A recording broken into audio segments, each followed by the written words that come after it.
Welcome everybody. This is Dan, live with Dan, and here today to talk about niacin.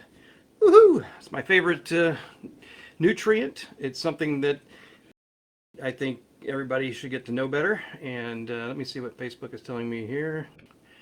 Okay, get out of my way there. Good. So, anyway, hope everybody's doing well, and I'll try to do better with the comments, keeping track. But I have a lot of material to cover tonight, so. In fact, I've had to even take some notes, which is something I don't normally do. I usually just roll all this stuff off the top of my head. However, niacin's got so much going that I really needed to make sure that I covered all the bases. So, first of all, niacin. It's vitamin B3. That's what we know it as. It is made in the body by tryptophan. So, a lot of nutritionists don't even consider that niacin is actually an essential nutrient. So it is called a vitamin, but it may not actually qualify.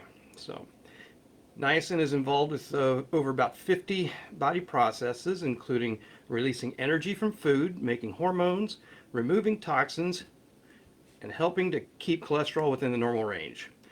So that's your HDL makes that better and the LDL lower. So niacin is a precursor to the coenzymes nicotinamide adenine dinucleotide, I knew I was going to mess it up, NAD, and also NADP.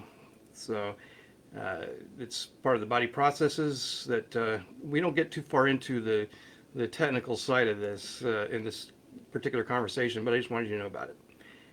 There are many rich food sources of niacin, and they include things like the liver and other organ meats, eggs, fish, and nuts, and of course, all these have they're high sources of tryptophan.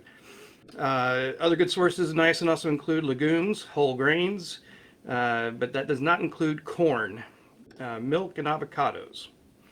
And the RDA is pitifully low on niacin. It's about 16 milligrams for adult males and about 14 milligrams for non-pregnant women.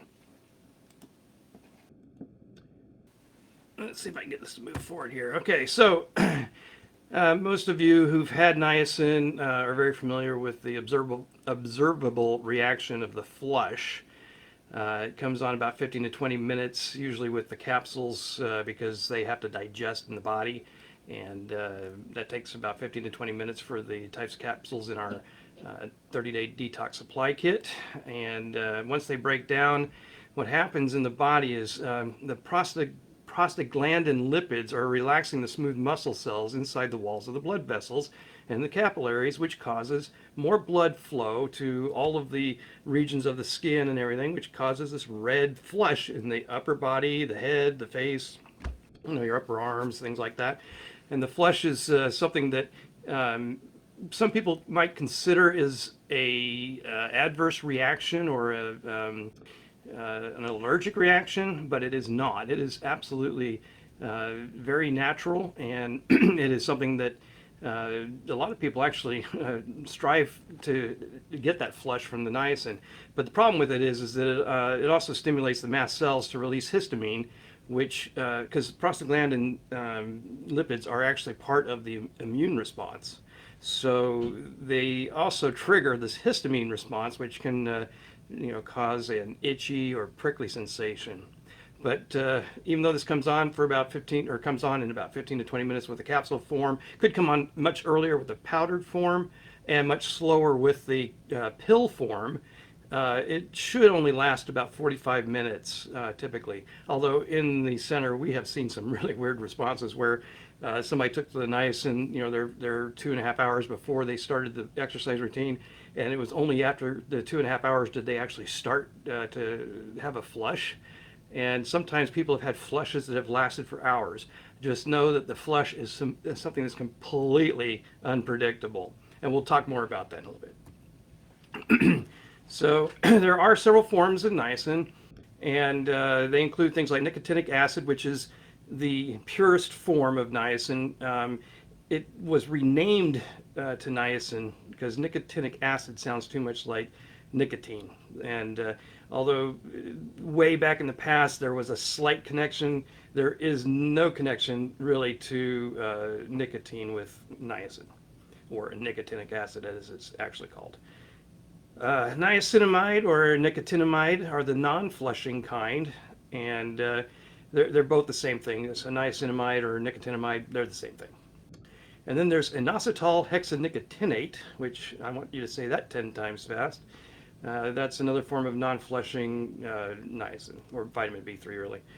Then there's others like nicotinamide riboside, and I don't get into that too much. It's not one of my areas of expertise, but just know that exists. And then for each one of these, there could be formulations that involve immediate release, sustained or time release, and extended release. And these formulations of the sustained or time release and extended release are typically prescription based. And the purest form of immediate release niacin is the one I work with because it's the only one that does what we need for the detox, which we'll also get into. But the sustained timed release type, not necessarily including the extended release, but the sustained release is a problem child in the niacin groups because it is the one that has been shown to have hepatotoxicity. In other words, you can say 10 times fast. But it's a liver function problem that, people mention the fact that niacin might cause liver damage. It's only the sustained or timed release versions of the niacin that actually are the problem. And that only applies, by the way, really to the nicotinic acid form of it, although I have read something that would indicate that niacinamide, I think it was, or inositol maybe, had a problem, but I think it's inositol hexanicotinate. I don't think, though, that that's very well proven. Anyway, sustained release niacin is something that we do not recommend. All right. Hey, Shane, welcome to the group. Welcome to the show tonight. So, how was niacin discovered? Well, it turns out that back in Spain of 1735, there was a skin disorder called pellagra that was plaguing everybody. In fact, the word plague is kind of funny here, but it was actually confused with leprosy. But pellagra is severe niacin deficiency. So it's characterized by symptoms affecting the skin, the digestive system, the nervous system, and it actually has a 4 Ds associated with it: dermatitis, diarrhea, dementia, and death. So it's actually very serious if you have niacin deficiency with pellagra.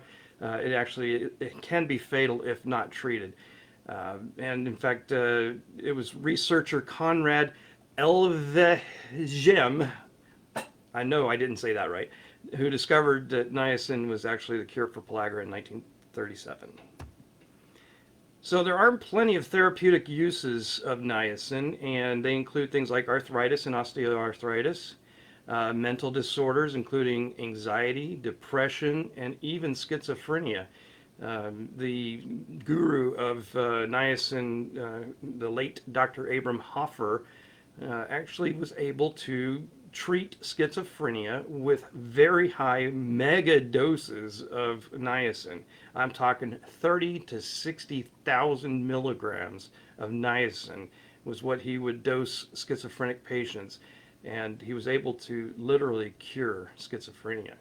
So something to consider when people are having symptoms that appear to be schizophrenic.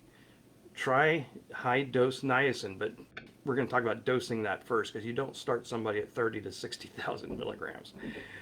Anyway, it's also good for controlling cholesterol. It's the best agent known to raise blood levels of HDL, which is the good cholesterol, and it helps to remove the cholesterol deposits from the artery walls. So that kind of helps clear out your artery walls. It's used for boosting metabolism, boosting human growth hormone levels. It improves your performance. It increases blood to the muscles. So it's very good for a lot of things. It even can help you fall asleep, which seems counterintuitive if it's helping to boost, performance and metabolism and all that. But what happens is niacin is used to help the adrenal glands make stress-relieving hormones that relax and reduce stress and anxiety. So there's a lot more that niacin can do, and of course we all know that it's used in the detox. We'll get there. So the detox effect is what we call rebound lipolysis. And I know that we've talked about this plenty of times. In fact, I don't have a screen share, but I certainly will pull this up and make sure everybody can, remember this graphic, because this is what we're going to be talking about briefly. I don't want to beat a dead horse with this one, but anyway. So first thing about rebound lipolysis is you have to understand what lipolysis is, and that is the splitting of the triglycerides, which are contained within the fat cells. And the triglycerides are broken down into glycerol and fatty acids. And it's these free fatty acids, as they're leaving the cells, that draw out the toxins that are stored within those fat cells. And in fact, if you've ever exercised heavily or done something strenuous for a long period of time and you felt headachy or nauseous, that is an effect of a buildup of lactic acid full of these, toxins that have been released. So the detox effect is something that, the rebound lipolysis state is important to our protocol. But how that works is because when you're in that state of lipolysis, which is pretty much any time your body's producing energy, like walking, running, doing anything that requires more energy. In fact, when you're sleeping, your body's rebuilding itself, so it's producing more energy. That's the ATP energy you've probably heard about. This is the state of lipolysis, though, as the fat cells being broken down. So now that we understand lipolysis, what you need to know is that niacin depresses that lipolysis cycle for the period of time that it's metabolizing, which takes about 2.5 to 3 hours. And why is that? Well, niacin has a half-life of between 20 and 45 minutes. And so it will eventually, in about 3 hours, have gone through all of its half-life cycles, which is about 5.5 times, if you really want to know. And then the body is able to restart lipolysis once the niacin wears off. But invariably, it will rebound, and that means it basically is overshooting. It's supposed to come back to normal, but it overshoots to about 4 times normal levels. And in that process, we're seeing about a 200% increase in these toxins being released from the fat cells over normal lipolysis.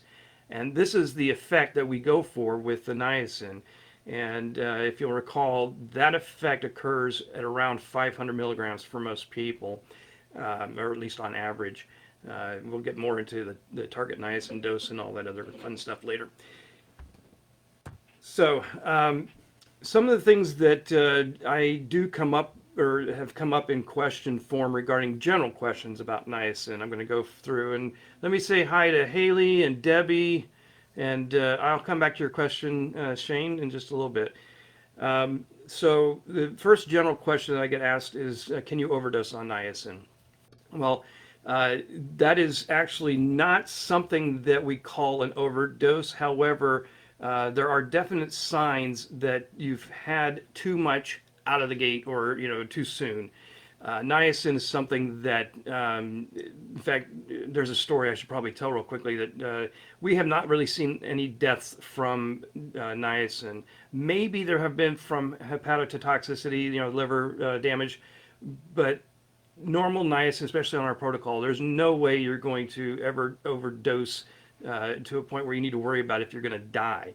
There was a woman that I've heard this story before who tried to commit suicide. She attempted suicide by swallowing a whole bottle of niacin.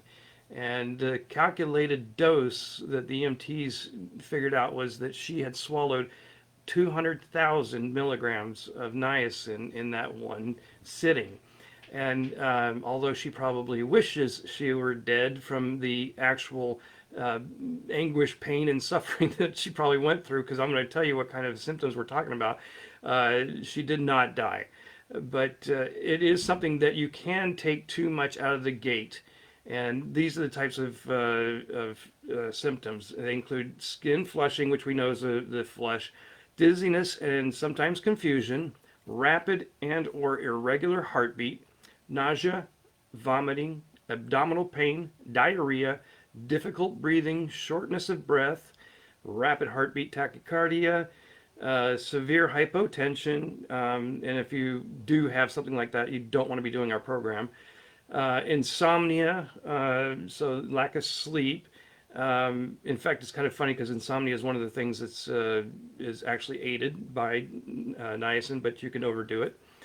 Cramping or pain in the leg muscles, sensation of being chilled and or sweating, and I'm going to explain that one a little bit. Lightheadedness and dizziness, and of course, when you're on the detox, symptoms that are similar to flu-like. If you're heavily detoxing some chemical or heavy metal that's really higher in your body than others, but you can actually have flu-like symptoms. Of course, headache and nausea is what we typically tell people to expect. But anyway, so those are the main things that we see when somebody's done too much niacin too soon.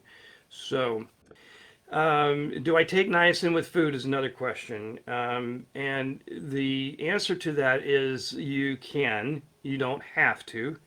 If you want to minimize the flushing, you can take the niacin with a snack. In fact, stay away from fatty foods when you do that. Niacin, because of how niacin works with the lipid profile in the body, you don't want to take it with fats.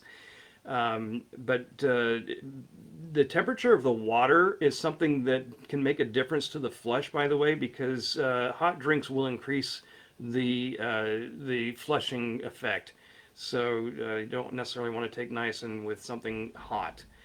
But the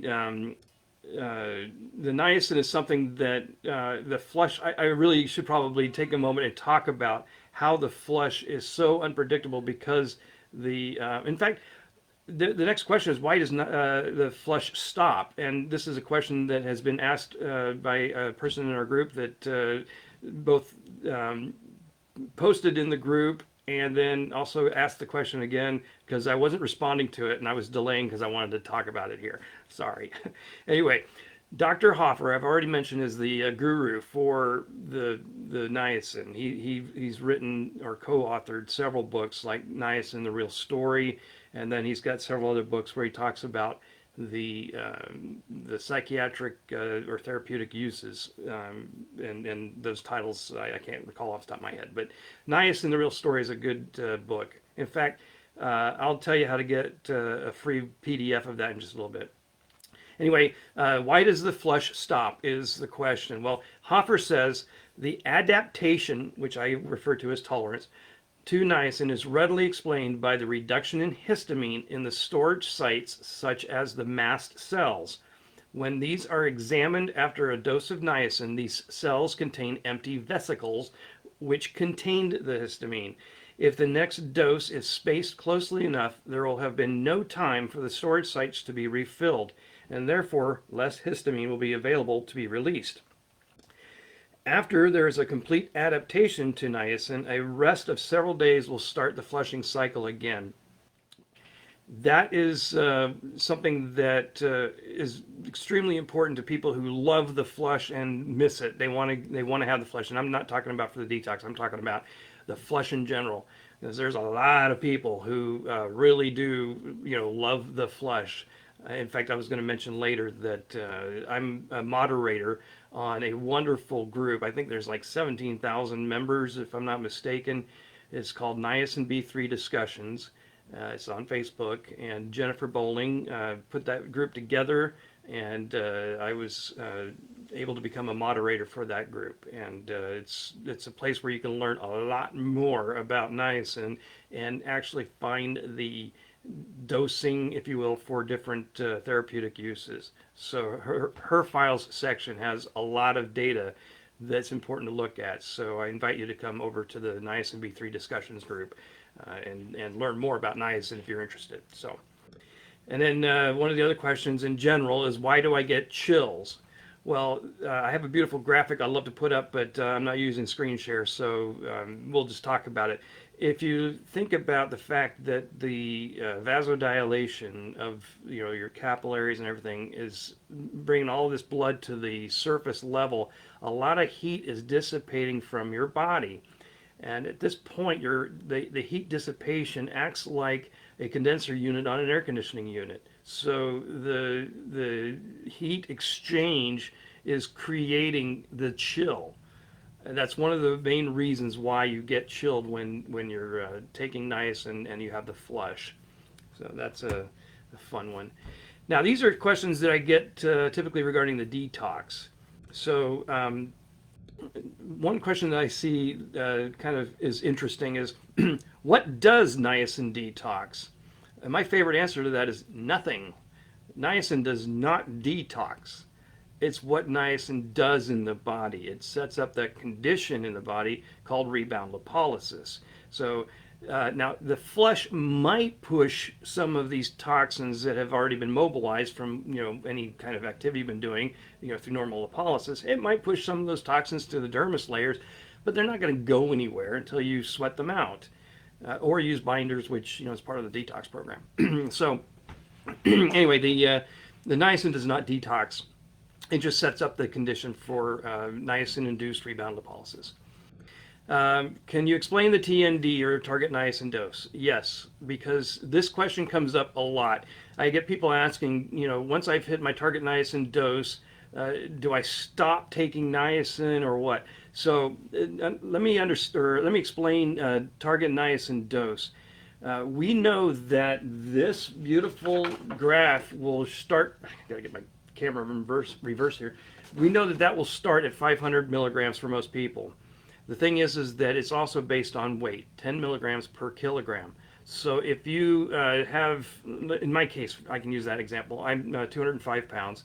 My target niacin dose is 930 milligrams. And that's based on converting my pound weight to kilograms. You want to divide by 2.205, and then take that number and multiply it by 10.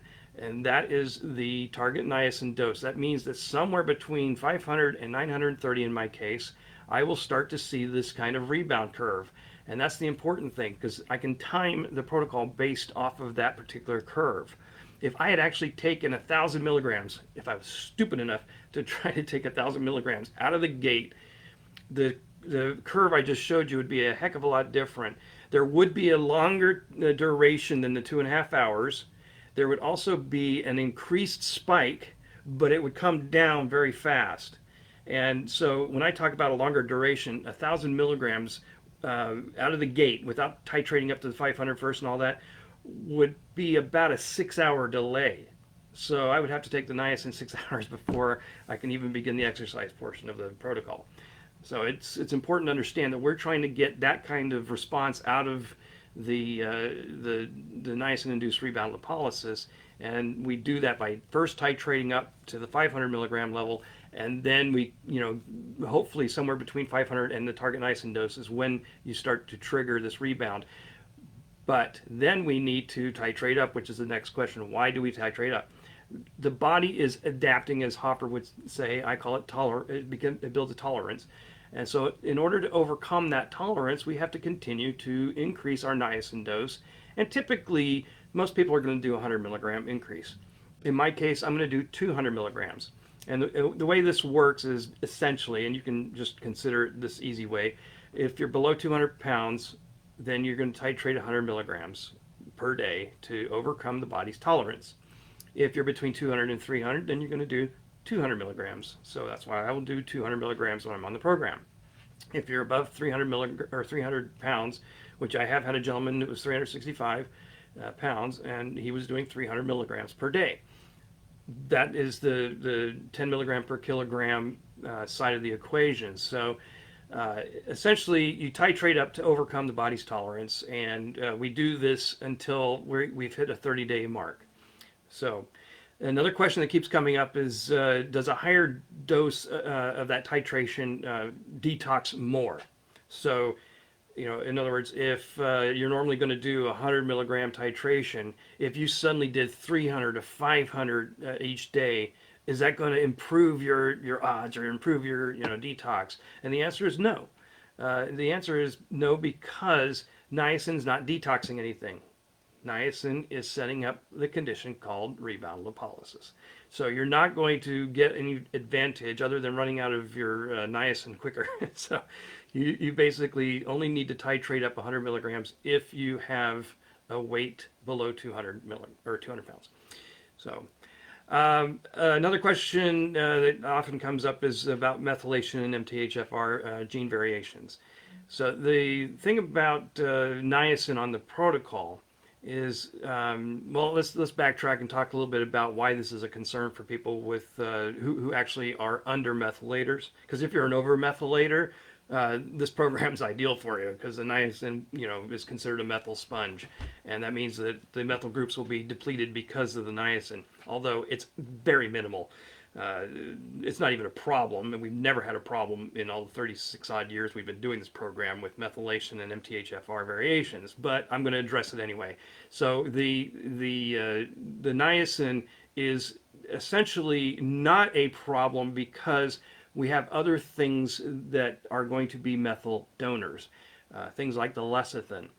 The lecithin in the protocol creates choline in the body, and choline is a methyl donor. And that is the biggest reason why we've never had a problem with anybody on this program doing, or having methylation issues. But honestly, when it comes to this whole concern of methylation and MTHFR, it's my opinion that the cart was put before the horse. They talk people with MTHFR and methylation issues. They're concerned that their body's not detoxing. All right, the body detoxes normally through the liver and the kidneys. The liver has to break down toxins, and then these are either sent out through the kidneys and the urine, or in the bile out through the stool.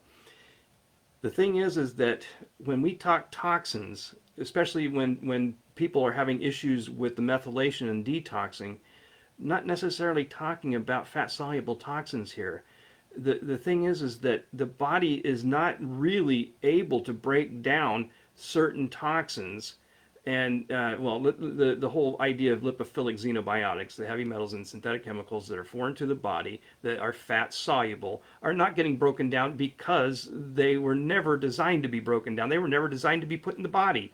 They've been introduced to our bodies since the industrial age, and so we have not adapted. There's that word again. We've not adapted to being able to fully break these down. In fact, if the liver tries to break down certain chemicals and heavy metals, they wind up becoming more toxic to the body. So the thing is that people with detox issues, they're either having issues, normal issues of not being able to break down lipophilic xenobiotics, but they're also having issues with not being able to necessarily break down the real term toxin, which is things like bacterial waste, skin cells, things like that, venom or poisons, things that the body normally would be able to break down are having problems. And that's typically because the liver and the kidneys are having to deal with these lipophilic xenobiotics. So the thing is that we have overwhelmed our liver and kidneys with these man-made chemicals, and the body is basically having issues trying to operate normally. So we have to get these toxins out of the body, and the only safe and effective way to do that is, guess what? Detoxination, sauna detoxification using niacin. So the methylation issues are more a case of a problem with having too much of the toxic buildup in your body. So anyway, we don't have a problem with methylation or MTHFR. Now, there is a ramp-up protocol in the file section, though. If you do have adrenal fatigue and MTHFR, you can do a ramp-up protocol that is actually slowed down, so you do less time with less heat. So go low and slow. And the protocol actually introduces niacin along the way, and it builds you up to the point where you can actually do the full protocol. This is really especially important for adrenal fatigue. But niacin is really good for adrenal fatigue anyway. So let's see, another question. What happens if you do the urine test after you hit rebound lipolysis? And that is an excellent question. So there are, in the heavy metals testing, for example, there's provoked and unprovoked. If you do a provoked test, that means that somebody has given you some kind of chelating agent like EDTA. And this is going to create a situation where the body is basically forced to dump more toxins into the urine, and the test will then pick up those additional chemicals and heavy metals. It'll be a higher number or value than an unprovoked test.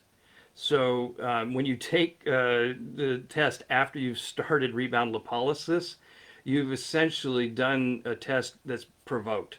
because we've just stirred up a lot of toxins in the body that are going to come out through the urine and through the feces, the stuff that doesn't come out through the sweat or doesn't get picked up by binders, because not everything does. So you are essentially getting a provoked test if you did it that way, and it would actually throw off the end test that you would do at the end of the protocol. You basically want to do either an unprovoked at the beginning and an unprovoked 30 days after you complete the program, or you do provoked before and after. So just keep that in mind, that if you take an unprovoked test after you've hit rebound lipolysis, it will have been just like you took a provoked test. All right. Then the other question that relates specifically to detox is tapering down. What do we do at the end of this program, and how do we taper down? Well, there's a couple of methods that we use. In fact, there's honestly no literature that will tell you you have to taper down. We tell you to taper down because we just find it works better. The tapering down, as soon as you get below the last level of your niacin dose, let's say you hit 3,200, for example, and that was the last dose you took. Well, if you did 3,000 on a tapered down, or just if you did less than 3,200, then the rebound lipolysis state won't kick in like it would have done before. It won't kick in as severe. You'll have a little bit, but it won't be much. So what we tell people to do is to taper down. Either take the last number and divide it or cut it down by thirds. That's the fast track way to taper down. Or you can just start subtracting 300 or 500 milligrams from that last dose and just keep doing that until you've fully tapered down. I think it's a good idea to go ahead and fully taper down to a point where if you do the slow way, it's probably better, because niacin is something you really need to get more of in your body anyway. We don't get enough with our RDA. 16 milligrams per adult male, or 14 for non-pregnant women. That's just ridiculously low. In fact, you know what the RDA is? The RDA was really created around World War II just to see what the minimal amount of nutrition a soldier required in order to do battle, to fight. So RDAs have not really been reevaluated or since then, and so really the RDAs on a lot of this stuff are just hocus pocus. They're bogus. So the fact is that we do recommend that you take maybe 100 to 300 milligrams of niacin per day, and if you're doing these therapeutic uses. They tend to be anywhere from 1,000 milligrams to 3,000 milligrams. I'm just giving a general here. There's different protocols using different, like the niacinamide has advantages over the regular niacin. Inositol hexanicotinate has advantages on some things. Niacin is pretty good for everything, but a lot of people don't like to flush. So anyway, if you're going to do a niacin protocol, I highly recommend you look at the B3 discussions group that I mentioned, because they've got the whole protocols laid out there. But a good healthy dose of niacin is around 100 to 300 milligrams per day. And if you do, by the way, take these larger doses for therapeutic purposes, what you'll find is that they break the niacin dose up into like 3 doses. If it's a 3,000 milligram therapeutic use, then you're going to do 1,000 milligrams at breakfast, 1,000 milligrams with lunch, and 1,000 milligrams with dinner. In this way, you actually thwart or prevent the rebound lipolysis from being able to take hold. So that means that you can safely do it without liberating a ton of toxins. And although there'll be some, but it's not as bad. So, but if you're below 500 milligrams and doing like 100 to 300 milligrams a day, that's a good good healthy dose in general. So that's something you should consider doing. So essentially, I have covered the main material, and I am going to switch over now to our comments and see what Shane started with, and then I'm going to continue on down. So let's see, I'm going to have to see more here. So Shane says, my cardiologist recommends 2K of niacin for lipid panel. He uses a timed release. You don't like timed release. But if I take more than 500 niacin, I will release toxins into my blood. Will 500 at one time do the same thing as 2K? So, I see where you're going with this. and the extended release would be probably more appropriate for this. The really the breaking it up into multiple doses throughout the day will probably be the thing that is going to prevent you from having a toxic increase in your blood and everything. So Shane, I just tell you to go ahead and break that 2,000 into multiple doses throughout the day. So that would be the big thing. All right, so Debbie, oh, I'm out of focus. Wow, I don't know how to focus a camera on the laptop, but thanks for pointing that out. I even tried to clean it earlier. Hey, Jody, glad you could join us. Janice says hi. Anika, don't we want more flush? Drinking hot water may actually be better then. Okay, so let's talk about that. The flush is not important to me on this detox program. It used to be important to my father and the group he was working with because early on they didn't have enough data on the rebound, and it wasn't until 2014 that we found this research. So, and this research was done in 2000. So he started in 1982. I got involved in 1986. The research that they had that indicated there was this rebound wasn't found by them until maybe 87. And at that point, the research that they had, which they didn't do, but they found a study that when they were trying to figure out, what was niacin used for, why was it important? Because I know my father wasn't fully convinced that the flush was the main reason. But anyway, the research that they found was flawed. We discovered the flaw later after we started looking at the 3 studies that I have, which, by the way, you can find at getdetoxinated.com/studies. The 3 studies are there that explain this rebound. But the thing is they had numbers that indicated 30 minutes after taking niacin is when the rebound occurred, anywhere from 30 to 90 minutes. So the information was flawed. They didn't understand that the niacin had to wear off completely. It had to metabolize completely. So the old method, what was called the Hubbard method, was reliant on the flush, and they would titrate you up based on when you stopped flushing. And we now know that that's incorrect. The flush is absolutely a very beneficial effect because we know it opens the capillaries and allows more blood flow to go through, which means it's also capable of pushing more of these toxins.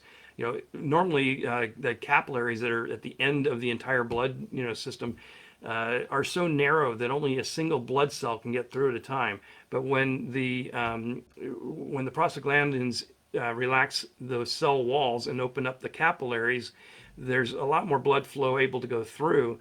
And so flush absolutely has a value, but it's worn off before the protocol, well, what we do now, it's worn off before we even start the exercise routine. For most people, well, you have seen a couple of people who were flushing when they were doing it. You know who you are. Anyway, yes, if you want to drink more hot water or drink the niacin with hot water to get a greater flush, you're more than welcome to do so. Just know that the flush is not the reason why we're even concerned with the niacin use. Haley, yay, you're thanking me for that question. Okay, I'm glad it answered your question.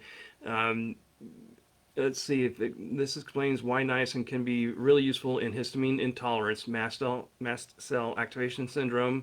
Yes. And in fact, you should look into Dr. Hoffer's vitamin C routine.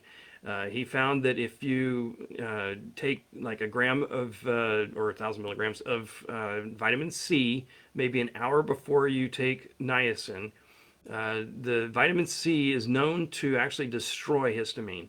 So vitamin C taken before niacin, now this has nothing to do with the detox, folks, but the histamines will be like the histamines that the niacin are going to start to release or trigger.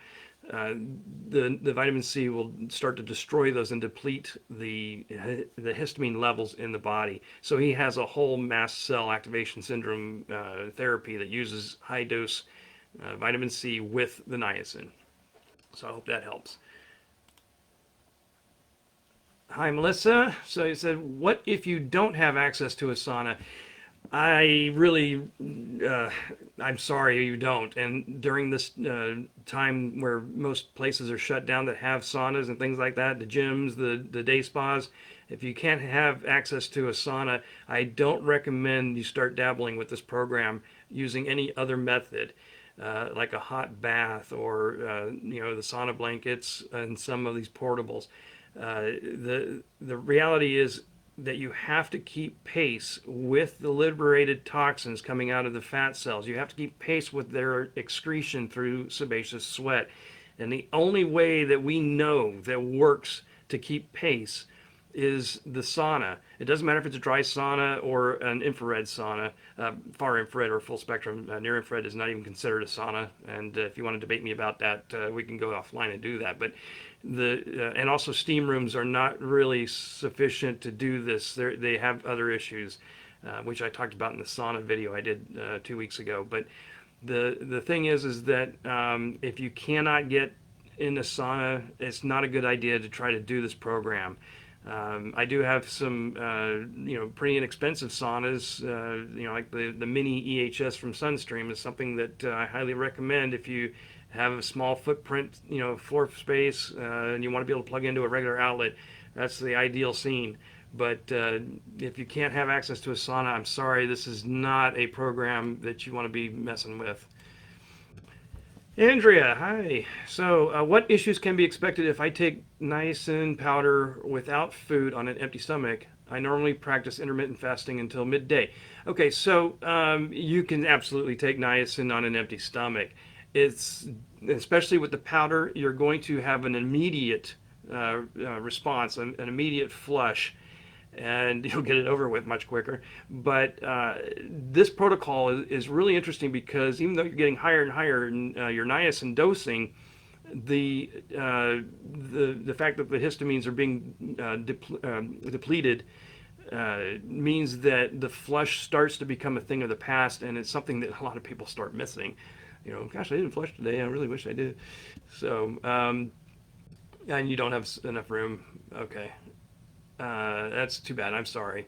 Um, anyway, Shane, earlier you mentioned a super slow and steady way to do your protocol, lower temperatures. Can you talk more about that? Yeah, so in the file section, there's a document called Ramp Up for MTHFR and Adrenal Fatigue. I don't remember off the top of my head what the title is. But that one is essentially designed to get people who have never saunaed to get acclimated to their sauna. Typically starts off like around 110 degrees for maybe 15 minutes. And you do that for a day or two, and then you increase the heat and the time, maybe by 5 to 10 degrees. Also, you introduce the niacin, like 50 milligrams, and then 100 milligrams the next day. And you build up to a point where you can then tolerate both the heat of the sauna, all three, the heat of the sauna, the time you're in the sauna, and the niacin. So it's much easier to handle the full protocol if you've done the ramp up, if you feel like you have adrenal fatigue or the MTHFR gene variations. All right, well, we're at 40, almost 44 minutes. I have been running 50 minutes these last episodes, so maybe we can get this done in 45. Anyway, I don't see any other questions coming in. If you have one, I'll give you a few seconds to finish typing on the keyboard, or you can tell me, wait. But I did want to make sure that you all know about this Niacin B3 discussions group that Jennifer Bowling started. It's an awesome group, and I said I'm a moderator on that group, so I answer a lot of questions over there. But I've covered here most of the important information about niacin, and it's just the most amazing nutrient. However, it may not even be a vitamin. So, all right, Andrea, not niacin related, but how does caffeine interfere with this program? I'm having a hard time giving up my 1 cup in the morning. Okay. Honestly, I've never really seen anything contraindicated with taking niacin in coffee. So I don't really believe you need to stop coffee. I am a coffee snob, admittedly. So uh, You want me to look at your question? I'll maybe do that in just a second. Okay. Amy Duvall says, or Amy Duvall Ransom, can you add liposomal glutathione to the protocol? If so, I'll tell you what. I have not yet evaluated that, so I don't have a good answer for you. Um, in fact, I wouldn't even know where to begin to tell you on that one. We have never, in fact, I should tell you that when I brought this to the public against my father's advice, because he's adamant that this protocol should be delivered at the center by trained professionals like me. And I told him, look, we've got to bring this to the public and make it more palatable to do, because we used to do this for 4 to 4.5, maybe even 5 hours a day for 30 days straight. And that was when we were doing this for occupational medicine. And I knew that wasn't going to fly, so we were so grateful to find the rebound lipolysis research that explained why niacin was working, because it was actually working for them in the last 2 hours of the daily protocol or daily session. They just didn't know it back then. They were getting great results, but they were wasting the first 2 hours of everybody's day, if you ask me. So anyway, we were told, or my father warned me about making too many changes to the program by including other modalities, because people have asked me about coffee enemas and things like that, or even doing a chelation protocol while on the program. It is both of our opinions, my father and I, that you should not mix, these protocols. Uh, there is going to be a caveat. I will say this. I am currently evaluating a nitric oxide protocol that I believe could really be just an enormous increase to the power of this program. We're not ready to promote it yet, but I'll give you a little heads up. There's some research right now going on with nitric acid or oxide. So, all right. Uh, Let me see here. Janet, is it on here or in another group? I'm not sure I really understand what the question is. What are you referring to? So I'll move on to Shane. From your book, you have dealt with very sick people. Did they just jump right into the program, or did they slowly work up to it? I'm having major detox issues and trying to go slow. I totally understand. In all honesty, yeah, we threw people right into the fire. When people came in to start the program, the way this program was administered from the beginning, they got started right away. There was no, in fact, I wouldn't be surprised if, I don't recall exactly, but I wouldn't be surprised if they started people right at 100 milligrams of niacin. I don't remember when I went through it in 1986 if we started at that high of a dose out of the gate, because we recommend 50 milligrams to start with, and that allows people to get acclimated to the idea of a flush. So if they get the flush at 50 milligrams, they won't be, startled or thinking that it's an allergic reaction. So, basically back in the day, I recall they were just, throwing people into the program, and it was, I don't remember anybody ramping up to this. So, uh, all right.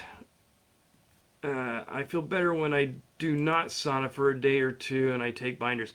Yeah, the binders are very important, and that's one of the things that they didn't used to do as well. They didn't do binders, and when we added that, that made a huge difference to the efficacy and the overall experience. So, thank you, Janet. She says you look so healthy, living example to what you preach. Absolutely. This protocol is anti-aging. It's oxidation. This deals with oxidation in the cells. So this protocol, in fact, sauna in general, is absolutely anti-aging, longevity. It's just beautiful. And thank you. I do sauna every day, 30 to 45 minutes. So. Thanks for bringing it to the public. Oh, yes, you're welcome, Shane. It's my passion. No way could I afford an in-house detox program. Yeah, there is value to having a trained professional doing it, but as far as I'm concerned, if you hire me as your remote coach, you're going to get similar results to the coming to the center. So if you didn't know that, I do offer coaching, and it's in my online store. If you go to getdetoxinated.com/shop, or just click on the shop, you'll find me under the services section in the shop. So um, let's see. Andrea says, can using a beamer mat add more benefit to this detox? I have one and wondering if I should add it to the routine. So there is one of those things that we have added to the protocol. And in fact, we have had some tremendous success with it. We do the beamer 8 minutes before somebody starts the program, that session, and then again at the end for 8 minutes if they want, if they have time. And for various conditions like fibromyalgia, we're finding that it's a brilliant thing to incorporate. So that's something I'm glad you brought up.